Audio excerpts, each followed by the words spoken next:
사무엘하 7장 18절로부터 29절 말씀까지 교독하겠습니다.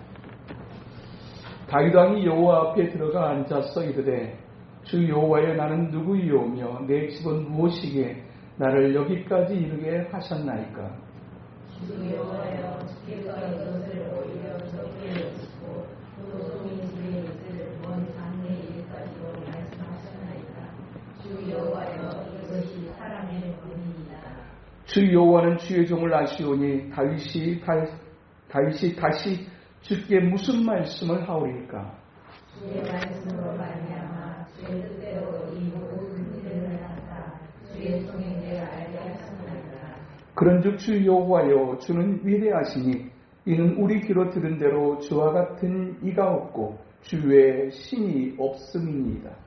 땅에 어느 한 나라가 주의 백성 이스라엘과 같이 있다.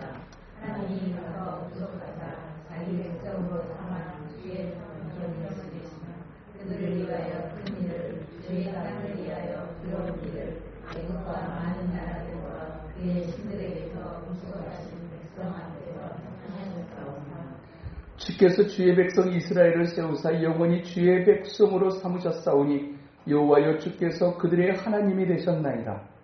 여호와 하나님이여 이제 주의 종과 종인들에 대하여 말씀하신 것을 영원히 세우시며 말씀하신 대로 하사 사람이 영원히 주의 이름을 크게 높여 이르기를 만군의 여호와는 이스라엘의 하나님이라 하게 하옵시며 주의 종 다윗의 집이 주 앞에 견고하게 하옵소서. 만군의 여호와 이스라엘의 하나님이여 주의 종의 귀를 여시고 이르시기를 내가 너를 위하여 집을 세우리라 하셨으므로 주의 종이 이 귀로 주께 간구할 마음이 생겼나이다. 주 여호와여 오직 주는 하나님이시며 주의 말씀들이 참되시니이다. 주께서 이 좋은 것을 주의 종에게 말씀하셨사오니 이제 청하건대 종이 주의 복을 주사 주 앞에 영원히 있게 하옵소서. 주 여호와께서 말씀하셨사오니 주의 종의 집이 영원히 복을 받게 하옵소서 하니라. 아멘. 나는 누구오며 내 집은 무엇이기에 나를 여기까지 이르게 하셨습니까? 다윗이 하나님 앞에 하는 고백입니다. 이 나는 누구오며 내 집은 무엇이기에 나를 여기까지 라고 하는 이 고백을 우리는 은혜의 고백이라고 얘기합니다. 모든 것이 주님의 은혜였습니다. 모든 것이 주님의 은혜 때문에 가능했습니다. 하나님을 신실하게 섬기는 사람들의 입속에 가장 많이 들려지게 되는 한 단어가 있다면 그것은 어쩌면 은혜라고 하는 고백이 아닐까 싶습니다. 평생의 삶을 통해서 죽을 때까지 그래서 내 인생 여정 끝내어 이 땅의 삶을 마지막으로 하나님 앞에 가기 전에 우리가 남겨진 사람을 향해서 하게 되는 고백 한 가지, 그것도 역시 은혜였습니다 라는 고백이 되게 될 것입니다. 이 땅의 삶을 살아가는 동안에 왜 그렇게 우리가 은혜라고 하는 이 고백을 많이 하면서 살게 되는 것일까요?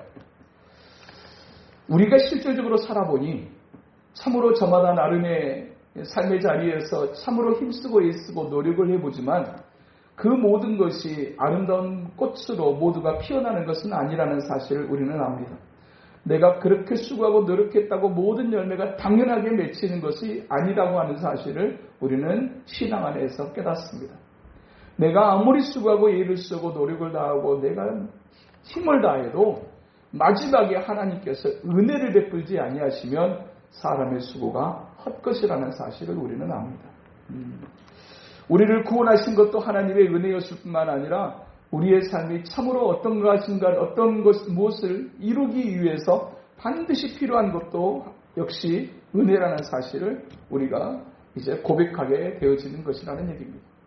그런 의미에서 본다고 하게 되면 모든 것이 다 있어도 은혜가 없으면 무의미하고 소용이 없다.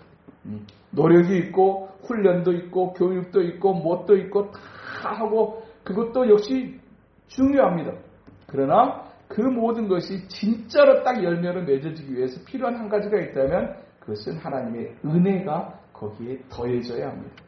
우리의 훈련에도 은혜가 더해져야 되고 우리의 배움에도 은혜가 더해져야 되고 우리가 가지고 있는 그 충분한 노력에도 하나님의 은혜가 더해져야.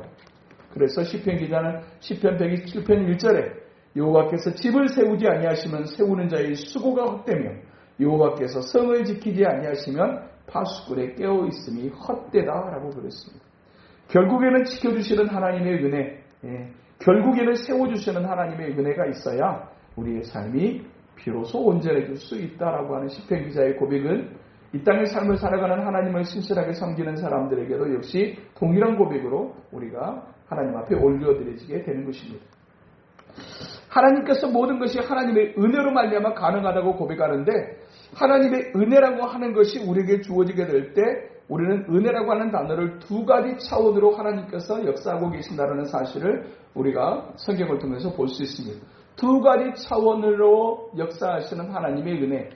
첫 번째 하나님의 은혜는 우리의 행위와 아무 상관이 없이 주어지는 하나님의 은혜입니다. 내가 어떻게 살았느냐, 얼마나 착했느냐, 얼마나 예뻤느냐, 얼마나 대단하느냐 이것과 아무 상관이 없이 주어지는 하나님의 은혜가 있음을 성경은 우리에게 말씀합니다. 그 은혜가 어떤 은혜인가? 대표적으로 구원의 은혜입니다. 오직 너희가 그의 은혜로 말미암아서 구원을 받았나니 이것이 너희에게서 난 것이 아니라 하나님의 선물이라. 행위에서 난 것이 아니니 이는 누구든지 자랑하지 못하게 하려 함이라.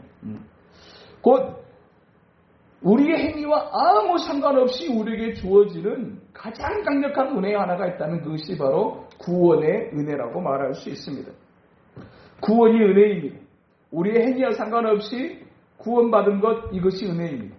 또한 우리가 알기 전에 우리가 태어나기도 전에 만세전에 예정하신 경륜 가운데 하나님께서 구원하실 자를 선택하셨다고 말씀하시는데 그 선택의 반열하에 들어갈 수 있었던 것도 역시 은혜입니다.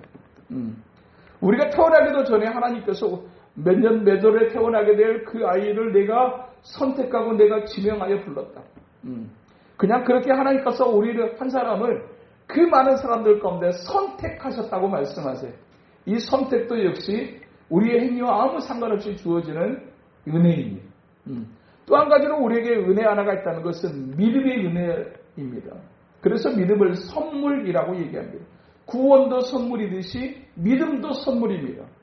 이 믿음이라고 하는 것은 공부해가지고 배워가지고 교회를 오래 다니고 가지고 생기는 게 사실은 아닙니다.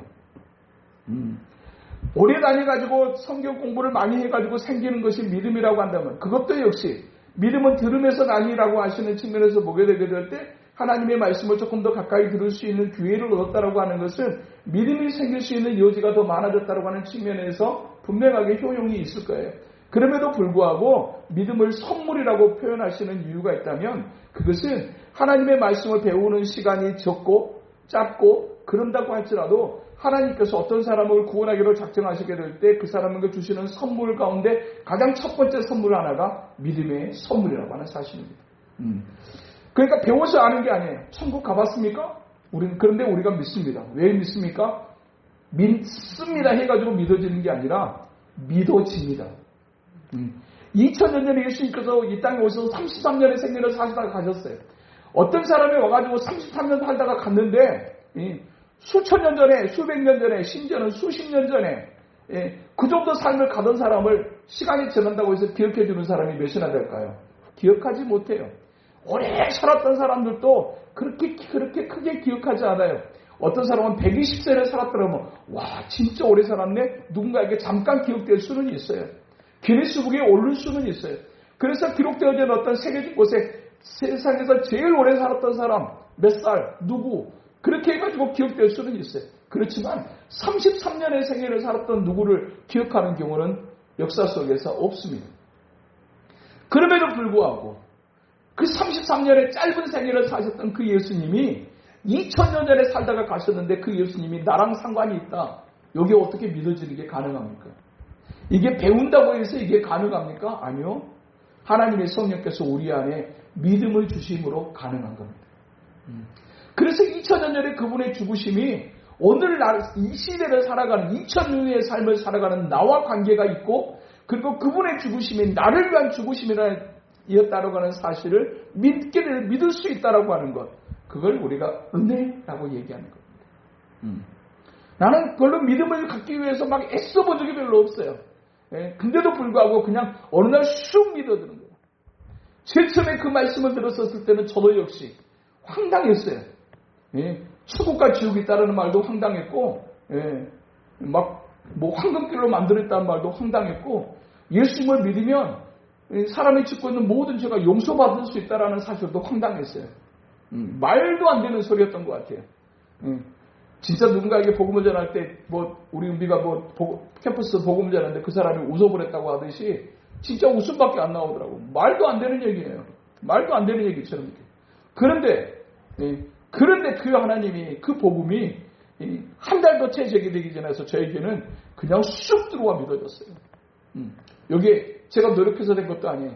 말도 안 되는 소리였고 무시했고 다시는 나한테 교회 얘기하지 말라고 했던 저에게 그 하나님의 성령이 내 안에 들어오셔서 딱 역사를 하시는데 그 하나님이 살아계신 것이 믿어지고 2000년 전에 그 예수님이 나를 위해서 십자가에 못 박혀 죽으신 것이 믿어지고 그리고 천국과 지옥이 있다는 사실도 믿어지고 그래서 신앙생활이 저에게는 개인적으로 그렇게 시작되어졌던 것 같아요. 이와 같이 하나님께서 우리에게 자격과 행위와 상관없이 보여주시는 하나님의 은혜가 있어요. 그러면서 동시에 은혜가 내려오는 또 한 가지 차원의 방편이 있는데 그것은 우리의 모습, 우리의 태도, 우리의 행동에 따른 하나님의 은혜예요. 구원이나 선택이나 믿음이라고 하는 것은 우리의 행위와 아무 관계가 없지만 이 땅의 삶을 살아가는 동안에 우리가 입게 되는 그 은혜는 우리의 태도, 우리의 행위와 굉장히 깊은 관계가 있다. 그래서 신앙생활을 하면서 우리가 어떤 모습으로 하나님을 예배하고 어떤 삶을 살아가느냐 그것은 그 사람의 미래와 직접적인 삶의 연관을 갖는다라는 사실을 오늘 본문은 기록해주고 있어요. 심지어는 어떤 것까지 마음속에 생각하는 것 하나까지도 하나님이 살피시고 그 마음의 생각 하나, 입술의 작은 고백 하나를 하나님께서 얼마나 귀하게 여기시는지를 온몸으로 경험했던 사람이 오늘 본문을 기록한 주인공, 오늘 본문의 고백을 담고 있는 다윗입니다. 여호와여, 나는 누구오며 내 집은 무엇이기에 나를 여기까지 이르게 하셨습니까? 이 고백은 어떤 고백이냐면 다윗이 왕이 되고 난 다음에 정말로 마음의 소원 한 가지가 생겼어요. 그 마음의 소원이 뭐냐면 내 평생에 내가 살아있는 동안에 내가 머물러 살고 있는 이 궁전보다 더 멋지고 아름다운 하나님의 성전을 지어서 하나님 앞에 올려드리고 싶다라고 하는 소원이었어요. 나는 이렇게 좋은 곳에 있는데 우리 주님의 여호와의 법궤는 저렇게 누추한 곳에 계시는 것이 너무너무 마음이 아파서 선지자 나단이 오게 될 때 자신의 생각을 이야기를 합니다. 선지자님, 내가 이런 생각 하나가 있습니다. 이런 생각 하나가 있습니다. 내가 이렇게 이런 생각 하나를 가지고 있는데 그 생각이 무엇인지를 나단 선지자에게 딱 얘기를 합니다. 나는 이렇게 좋은 곳에 있는데 여호와의 법궤는 계시는 곳이 너무 하나님이 임재하시는 곳인데 너무 누추합니다. 그래서 정말 좋은 성전을 하나님 앞에 지어서 올렸으면 좋겠습니다. 그리고 그곳에 여호와의 법궤를 한번 모셨으면 좋겠습니다. 다 그렇게 그 생각을 나단 선지자에게 다 얘기를 해요. 나단 선지자에게. 그랬었을 때 이 나단 선지자도 다 그 얘기를 듣고 너무너무 기특한 생각인 거죠. 너무너무 좋겠다라는 생각이 그래 맞습니다. 좋겠습니다. 그렇게 하십시오. 그렇게 하십시오. 그냥 나단 선지자가 듣게 될 때 하나님께 묻고 마시고 할 것도 없이 그냥 너무너무 마음에 나단 선지자도 감동이 됐던 거죠. 그래서 그렇게 하십시오. 라고 딱 그렇게 얘기해놓고 돌아가는데 하나님의 성령께서 그날 밤에 나단 선지자에게 말씀을 하세요. 나는 다윗을 통해서 나의 성전이 지어지는 것을 원치 않는다. 나의 계획은 그의 아들을 통해서 나의 성전이 지어지기를 원한다.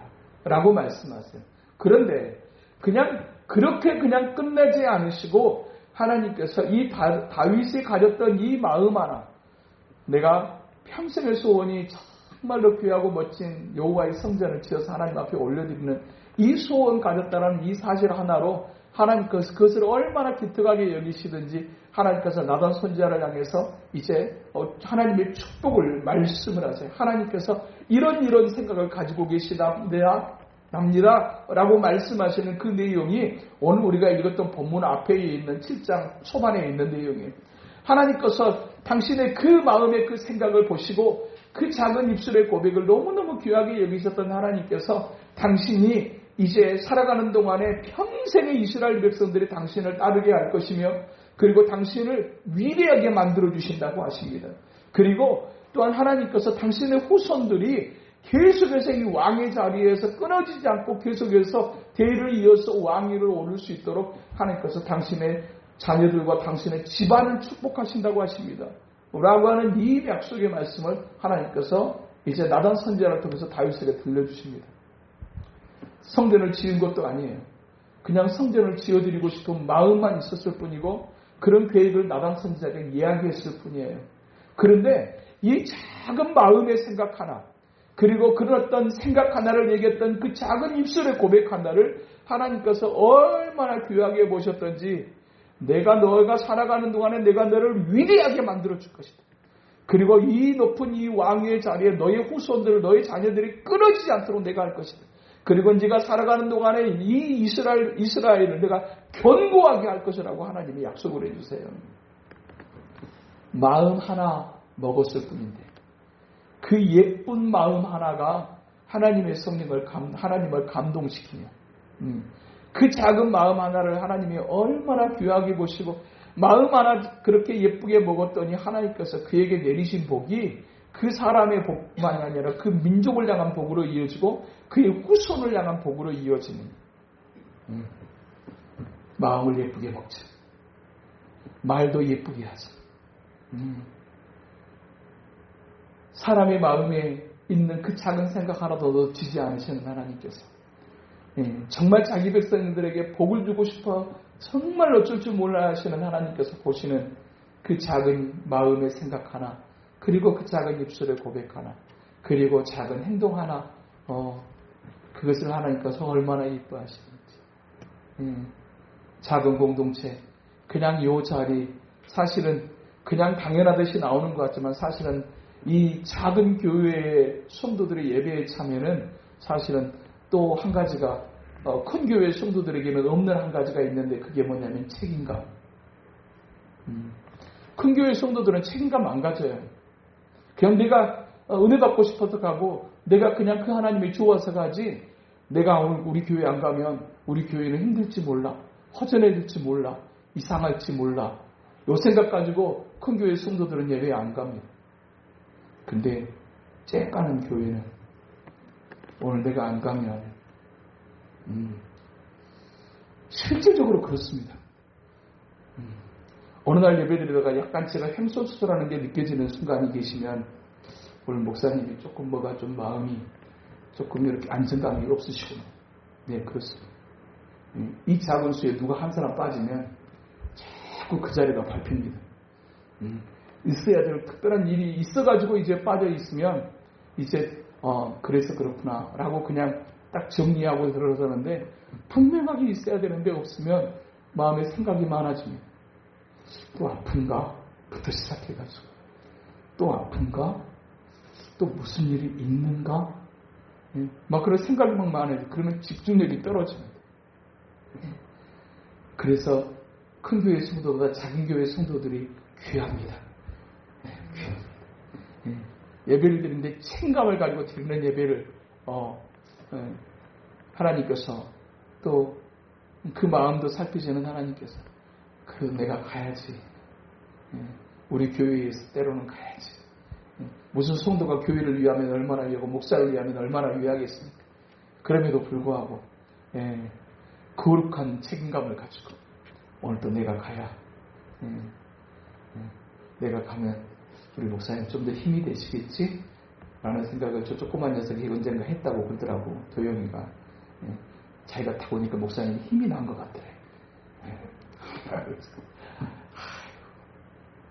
기특한 딱 앉아있는데 지치실 것 같아. 그래갖고 또 때로는 또 막 좋으셔. 근데 저에게는 왜 예배 시간에 좋습니까? 이 생각이 전혀 없습니다. 아이고 힘든데도 와가지고 또 앉아계시고 또 힘든데도 오다 보니까 또 이렇게 또 지치시나 보다. 이 생각인 거지. 근데 그 마음 하나 그 중심 하나, 작은 말 한마디가 하나님을 감동시킬 수 있고, 하나님이 감동하시면 어떤 복을 내려버리실 수 있느냐. 내가 너를 축복할 뿐만 아니라 네 나라도 축복할 것이며, 그리고 내가 네 후손도 축복할 것이다 라고 말씀하세요. 그 은혜 속으로 들어가게 하는 것. 그러니까 인생은 이런 표현 있잖아요. 인생은 반응이다. 인생은 결국 태도입니다. 그냥 한참 자라갈 때는 똑똑한 것, 예쁜 것, 잘난 것, 대단한 것, 요게 힘이 될 것 같은데, 아니요. 조금 더 이제 그런 때가 있어요. 그런 시기가 있어요. 그래서 그것이 최고인 것 같고 그것이 제일인 것처럼 느껴지는 그런 때가 있는 건 사실이에요. 그런데 인생을 조금 더 길게 살다 보면 똑똑한 것도 쓸데없고 이쁜 것도 쓸데없고 알기 좋은 것도 쓸데없고 다 어느 정도 나이 지나가게 되면 다 거기서 거기고, 근데 다 거기서 거기고 다 평준화가 되어져 가는데 다른 게 하나가 있어요. 뭐가 있느냐? 태도, 반응. 요건 똑같지 않아요. 이건 똑같지 않아요.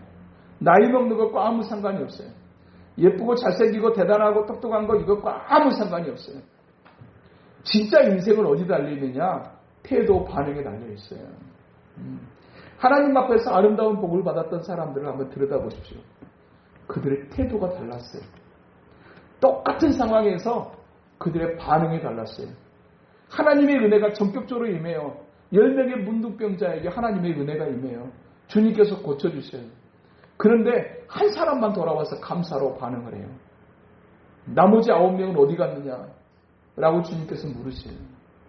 모든 사람이 다 똑같은 하나님의 은혜 가운데 있다고 모든 사람의 태도가 똑같지는 않아요. 모든 사람의 반응이 똑같지는 않아요. 그런데 그 하나님의 허락하신 그 은혜 앞에서 하나님 앞에 우리가 반응 하나를 잘할 때, 하나님이 기뻐하시는 좋은 태도 하나를 가지게 될 때 그 위에 하나님은 은혜를, 더 강력한 은혜를 부으시는 하나님이시다. 그 하나님 앞에서 우리의 태도와 우리의 반응이 정말로 중요한데, 그 하나님의 사람들이 하나님 앞에서 복을 받는 삶을 살기를 원하시는 것, 그건 역시 하나님이시고 우리만이 복을 받고 싶어하는 거 아니라 우리 안에 역사하시는 하나님의 성령도 우리가 복 받기를 원하십니다. 할렐루야. 그러면 그 우리 안에서 역사하시는 그 하나님의 성령께서 하시는 일 가운데 우리를 어디론가 이끌어 가시는데, 어디로 이끌어 가게 하시느냐? 그 이끌어 가시는 그 자리가 사실은 은혜의 자리고 하나님께서 복을 주시는 자리인데, 하나님의 성령께서 우리 안에 오셔서 하시는 일 가운데 가장 중요한 일을 하나가 있는데, 그게 뭐냐면 내가 누구인지를 보게 하십니다. 내가 어떤 존재인지를 알게 하십니다. 예수님께서 흥분해 있는 제자들을 갈릴리 바다로 이제 들어가게 하시면서 그들이 어떤 존재인가를 정확하게 알게 하셨어요. 너희들이 가장 익숙한 바다에서, 가장 자신 있는 바다에서 풍랑이 일 때 너희가 어떤 모습일 수밖에 없는지 정확하게 자신의 실체를 보게 하셨던 것처럼, 하나님의 성령께서 하나님의 백성들에게 하시는 일 가운데 하나는 내가 어떤 존재인가 하는 것을 깨닫게 하시는 것입니다. 그 어떤 존재인가라고 하게 될 때 그 존재의 고백이 연약함입니다. 내가 이 정도밖에 안 되는 사람이다 라고 하는 사실을 깨닫게 하십니다. 내가 얼마나 연약한 존재인가 하는 것을 깨닫는 사람, 그 사람이 하게 되는 행위가 무엇일까요? 내 모습만으로는 절대로 안 된다라고 하는 절망감입니다. 그래서 내 힘으로는 안 되고 하나님이 도와주셔야 된다. 하나님이 은혜 주셔야 된다 라고 하는 사실을 알게 합니다. 그래서 하나님 앞에 매달리는 인생, 하나님을 의지하는 인생을 살게 하십니다. 그리고 그렇게 하나님 앞에 매달리고 의지하는 자들에게 하나님은 복을 약속하십니다. 환난 날에 나를 불러라. 연약한 가운데 있게 되게 될 때 너는 내게 부르짖어라. 그래서 어떤 사람이 기도하고 어떤 사람이 하나님 앞에 매달리느냐, 자기가 힘이 있고 내가 가지고 있는 임금으로도 어느 정도는 해낼 수 있다라고 하는 자신감을 가진 사람들은 하나님 앞에 그렇게 매달리지 않습니다. 어떤 사람이 매달리냐, 하나님이 도와주시지 않으시면 소망이 없는 인생인 것을 아는 사람이 하나님 앞에 매달립니다. 그래서 하나님의 은혜는 어디 임하느냐, 연약한 그릇 위에 임하는 것입니다. 하나님의 성령께서 우리 안에서 계속 하시는 일, 내가 어떤 사람인가를 알게 합니다. 다윗은 정확하게 알고 있었어요. 내가 얼마나 연약한 존재인가를 다윗은 정확하게 알고 있었어요. 평생의 삶을 살아가면서 하나님이 주시는 은혜가 차고도 넘쳐서 한 나라의 왕이 되어지고 견고한 나라를 이끌어가는 그런 어떤 대단한 인생을 살았지만 그가 하나님 앞에 항상 할 수 있었던 거, 했던 것 한 가지, 하나님 앞에 엎드리는 거지. 그리고 하나님 앞에 하나님이 약속하시는 그 약속의 말씀을 듣고 그가 고백하는 내용, 나는 누구이오며 내 지금 무엇이고 하나님이 여기까지 하십니까? 다윗은 정확하게 내가 어떤 존재인가를 알았어요. 그런데 하나님의 베푸신 그 은혜가 너무 커서 감사합니다 라는 고백을 하나님 앞에 올려드린 것처럼 하나님의 은혜는 연약함을 고백하는 인생 위에 임하고, 연약함을 아는 것만으로 그치면 안 돼. 진짜 내가 연약한데 내가 정말로 하나님 앞에서 멋진 삶을 살고 싶은 사람들은 강력한 힘을 가진 사람에게 매달려야 되는 거거든요. 그분이 누구신가? 하나님이십니다. 그래서 자신의 연약함을 깨닫고 고백하는 사람일수록 진짜로 그것을 깨달은, 그러나 내일에 대한 소망을 가지고 있는 인생은 하나님 앞에 매달리는 인생을 사는 겁니다. 두 번째로 하나님의 은혜는 어떤 곳에 임하느냐? 분명하게 보게 되는 한 가지, 계속해서 확인시켜주는 한 가지, 하나님은 겸손한 그릇 위에 은혜를 베푸십니다. 하나님은 겸손한 사람에게 은혜를 베푸세요.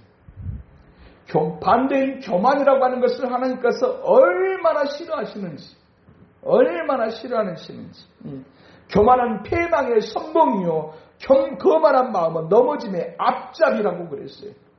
이 교만은 아무리 똑똑하고 아무리 대단해도 그 인생 별거 없다는 얘기입니다. 너 넘어질 거야. 너 쓰러지게 될 거야. 성경이 악에 새겨놨어요. 교만한 사람 패망의 선봉이 될 것이고, 거만한 사람의 마음은 넘어짐의 앞잡이가 될 것이다. 교만하고 거만한 사람 별 볼 일 없습니다. 목에 힘주고 탁하는 사람, 여러분 그 사람이 잘났다고, 그 사람이 똑똑하고 대단하다고 거의 굽신거릴 필요가 전혀 없습니다. 굽신거리지도 마십시오. 거기서 붙어있을 생각도 마십시오. 그 사람 좀 더 지켜보시면 그 사람 곧 없어집니다. 진짜로 교만하고 거만한 사람 하나님이 쳐다보지도 않으십니다. 무시하십니다. 나중에는 그런 사람들은 봐도 없습니다. 야, 저 사람 진짜 재능 있는 사람이었는데 거만해. 진짜 똑똑한 사람이었는데 거만해. 그것은 일반 사회에서도 적용이 되는 것 같아요. 그런 어떤 가끔 이렇게 유재석 씨인가 어떤 사람이 그런 사람들이 이렇게 얘기하더라고요. 자기 진짜 후배 시절에 초반에 진짜로 자기를 힘들게 했던 사람들 막 있었대. 근데 재능이 정말 있었던 사람들이 있었대. 그런데 막 굉장히 과시하고 막 거만했던 그런 선배들이 있었대. 그런데 시간이 지나고 보니까 안 보인대. 사회에서도 그래. 일반 삶에서도 그래. 교만한 사람, 그 사람이 아무리 똑똑해도 별거 없습니다. 좀 있으면 보고 싶어도 못 보고 찾아도 없습니다. 어디론가 가서 사라져버릴 수밖에 없어요. 왜냐? 하나님께서 말씀하셨거든요. 교만은 패망의 순봉이요 거만한 마음은 넘어짐의 앞잡입니다. 찾아도 없을 거예요. 교만이 오면 어떻게 되느냐? 욕도 함께 온다고 그랬어요. 잠언서 1장 2절에 보니까, 11장 2절에 보니까 교만이 오면 욕도 오거니와 그러나 겸손한 사람에게는 지혜가 있느니라. 정확하게 말씀하셨어요. 우리가 전번주도 살폈던 잠언서 22장 4절에 겸손과 여호와를 경외하며 보응은 재물과 영광과 생명이라고 말씀하셨어요. 하나님은 은혜를 아무 데나 붓지 않으세요. 딱 어디다가 부으시느냐? 겸손한 사람이에요. 겸손한 자세 위에, 태도 위에, 겸손한 고백 위에 하나님은 은혜를 부으십니다. 짧고 굵게 마지막으로 하나님의 은혜는 어디 위에 부어지느냐? 긍휼을 베푸는 사람에게, 용서할 줄 아는 사람에게 하나님은 은혜를 더하시는 분이죠. 사실 이 땅의 삶을 살아가면서 억울한 순간들이 굉장히 많거든요. 속상한 순간이 진짜 많거든요. 나는 그렇게 하지 않았는데도 불구하고 막 달려드는 억울한 일들이 사실 우리의 삶 속에는 많거든요. 그리고 정말 정말 나를 상처 입게 하고 상하게 하고 속상하게 하고 했던 어떤 그런 일들이, 기가 막힌 일들이 우리의 인생 속에는 참 많거든요. 그러니까 살아보니까 진짜 인생은 나만 잘한다고 되는 게 아니더라. 내가 잘해주면 그 사람도 잘해줄 줄 알았는데 그렇지 않더라. 내가 그렇게 그 사람에게 어떻게 해줬는데 그 사람이 내게 돌아오게 하는 것은 때로 내가 기대했던 그런 것이 아닌 경우. 그래서 사람에게 대해서 정말 의지하는 만큼 해줬던 만큼의 오히려 상처를 입게 되는 것이 우리의 인생이어서 누군가를 향해서 또다시 사랑한다라고 하는 것이 사실은 불안하고 두려울 수도 있어요. 그렇게 의도치 않게 있게 되는 어떤 그런 상처가 있고 속상함이 있을 때 그럼에도 불구하고 용서할 수 있는 마음을 주시는 분이 성령 하나님이십니다. 우리가 은혜를 받으면 그러니까 그런 말 하잖아요. 은혜는 내가 받고 복은 네가 받고. 은혜는 내가 받았는데 복은 그 사람이 받아. 은혜 안 받았으면 진짜 가만 안 있지. 그런 경우 있잖아요. 내가 진짜 오늘 은혜 받았으니까 네가 진짜 살아있는 줄 알아. 내가 진짜 은혜 받았으니까 네가 지금 그렇게 온전하게 자지. 내가 오늘 은혜 안 받았으면 나는 오늘 참 편안하게 못 잔다. 이렇게 되는 그런 일들이 있거든요. 은혜는 내가 받고 평안한 잠은 네가 자고. 은혜는 내가 받고 아무 일 없이 지나가는 건 네가 받고. 이렇게 됩니다. 은혜는 하나님 앞에서 정말로 용서하기 힘든 속상한 그런 것들을 이겨가게 하고 넘어가게 하고 그냥 그렇게 내려놓게 만드는 힘이 있어요. 그런데 그렇게 용서할 줄 아는 사람에게 하나님이 그러면 억울하잖아요. 인생은 불공평해 보이잖아요. 상처를 입힌 사람은 저 사람인데 용서는 내가 하고 있어. 그러면 그걸 세상에서는 바보라고 얘기해요. 얘라 바보 같은 놈. 야, 눈에는 눈, 이에는 이로 그렇게 저도 해줘야지 라고 얘기해요. 복수해야 된다고 얘기해요. 근데 하나님은 용서를 말씀하세요. 용서를 말씀하세요. 그렇게 되게 되면 세상 사람들은 그걸 바보라고 얘기하고 불공평하다고 얘기해요.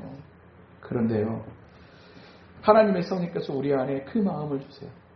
불쌍히 여기는 마음, 용서해 줘야 되겠다는 마음을 주시고 그 하나님의 감동을 따라서 우리가 또 한 번 참아내고 삼키고 견뎌내면 그걸 보시는 분이 계시는데 그분이 하나님이십니다. 보시는 분이 하나님이십니다. 사실 다윗의 인생을 들여다보면 진짜로 지울 수 없는 죄가 분명하게 다윗에게 있었거든요. 그렇게 충성스러웠던 우리아의 아내 바세바를 범하고 그것을 덮기 위해서 우리아를 또 죽이는 일에 계획을 짜냈던 사람, 그래서 죽여버렸던 사람이 다윗이었거든요.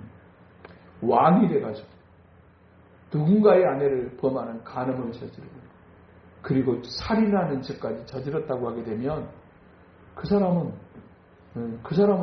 진짜 하나님 앞에 하나님의 공의로 어떻게 처리가 되어야 되는 거 아니겠어요? 근데 왜 하나님께서 다윗을 봐주셨을까요? 다윗의 인생 전반을 살펴보면 다윗의 인생 속에 불쌍히 여기고 긍휼히 여기고 용서하는 일이 있었거든요. 그게 우리가 인생을 너무 다윗의 인생을 잘 알듯이 진짜 억울하게 쫓겨 다니던 그 10여 년의 세월,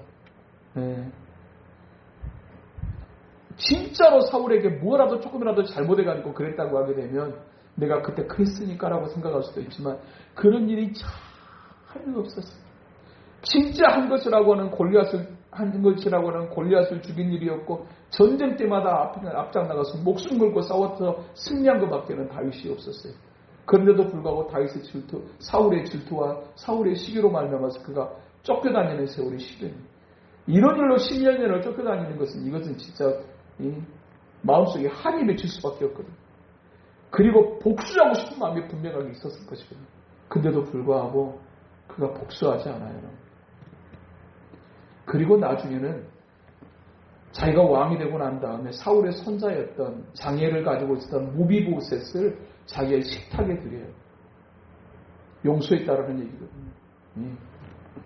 누가 미우면 그 집에 말뚝도 밉더라고. 그냥 그 사람과 관계되는 모든 것이 사실은 미울 수밖에 없거든요. 그러니까 무비보셋을 생각 딱 보면 사울이 생각날 수 있어요. 물론 그의 아버지 요나단도 생각이 났겠지만, 그러나 더 근본적으로 내가 그쪽 집안하고는 내가 상종을 하고 싶지 않다고 할 수 있거든요. 그런데도 불구하고 자기가 왕이 됐었어요. 너무나 처참하게 살고 있는 그 사울의 손자 무비보셋을 다윗의 궁정으로 불러들여요. 그럼 나랑 함께 밥 먹어라. 그리고 잃어버린 재산도 다 보존을 다시 해보고 싶어져요. 이와 같은 일을 했던 다윗의 정반이 있었다고요. 그러면서 후반에 그가 충격적인 죄를 저질러요. 근데 하나님께서 그것을 덮어내세요. 그것에 따라서 처리를 하지 않으세요. 왜 그러셨을까요? 주님께서 이렇게 말씀하셨거든요. 마태복음 5장 7절에 긍휼히 여기는 자는 복이 있나니 긍휼히 여김을 받을 것입니다. 우리는 인생에 완전하지 않아요. 그래서 때로는 실수할 수 있어요. 내가 그때 그렇게 행동하면 안 됐었는데, 그렇게 말하면 안 됐었는데 라고 하는 그런 어떤 스스로 느끼면서 자책하게 되는 그와 같은 실수들이 우리에게 있을 수 있어요. 예. 그럼에도 불구하고 그와 같은 상황이 되어지게 될 때 우리가 받고 싶은 것은 용서입니다. 그런데 이 용서받는 삶을 산다라고 하는 것이 얼마나 간단하지 않은지. 그런데 위로부터 내리는 하나님의 긍휼을 힘입는 방법이 무엇이냐? 긍휼히 여기는 삶을 살아가는 삶입니다. 내가 누군가를 불쌍히 여기고 내가 누군가에게 용서를 해주는 삶을 살게 되면 우리가 언젠가 인생에 누군가로부터 용서받아야 될 순간이 반드시 찾아오게 되어지는데 그때 용서받는 삶, 긍휼히 여기는 삶이 가능하게 될 것이라고 말씀하세요. 하나님의 은혜는 어디에다가 임하느냐? 용서하는 사람에게 임한다. 할렐루야. 예. 그러니까 은혜는 내가 받고 복은 당신이 받는 게 아니라 은혜 내가 받아서 복을 이제 그 사람에게 은혜에 따른 삶을 하게 되게 되면 그 모습을 보시는 하나님께서 우리에게 생각하지도 못했던 복을 더하신다. 할렐루야. 이게 영적인 원리입니다. 그러니까 용서는 상대방을 위해서 하는 것 같지만 사실은 나를 위해서 하는 것이다. 용서하는 삶은 내가 복받는 삶을 위해서 아주 중요한 기초라는 사실을 성경은 우리에게 가르쳐 주세요. 영적인 원리. 은혜 없으면 못 사는 인생 속에 하나님의 은혜가 어디로 임하는지 오늘 또 그루트. 하나님, 나는 아무것도 할 수 없습니다. 나는 아무것도 아닙니다라고 고백하는 인생에게 하나님의 은혜가 임하고 겸손하게 하나님 앞에 겸손을 잃어버리지 않고 살아가게 될 때 하나님은 은혜를 그곳에 더하시고 그리고 내 마음으로 용서할 수 없는 나를 정말 아프게 했던 사람들을 기꺼이 주님의 이름으로 용서하게 될 때 주님은 그 위에 은혜를 부으신다고 말씀하시는 이 영적인 원리를 따라 하나님 앞에서의 삶을 살아 하나님 주시는 복을 누리는 우리 모두 될 수 있게 되기를 주님의 이름으로 축복합니다. 거룩하신 하나님 아버지, 하나님 안에서 살아보니 은혜 없이는 살 수 없습니다 라고 하는 고백을 하지 않을 수 없습니다. 은혜 있어야 나의 노력이 내 수고가 열꽃을 피우고 열매 맺을 수 있다는 사실도 하나님 깨닫습니다. 그런데 오늘 또 그 은혜가 어떤 사람들에게 어떤 모습에 임하는지 오늘 또 우리에게 들려주셨사오니 이 말씀 붙잡고 또한 하나님의 기뻐하시는 그 삶을 향해 나가는 우리가 되도록 하나님 도와주시옵소서. 예수님 이름으로 기도하옵나이다. 아멘.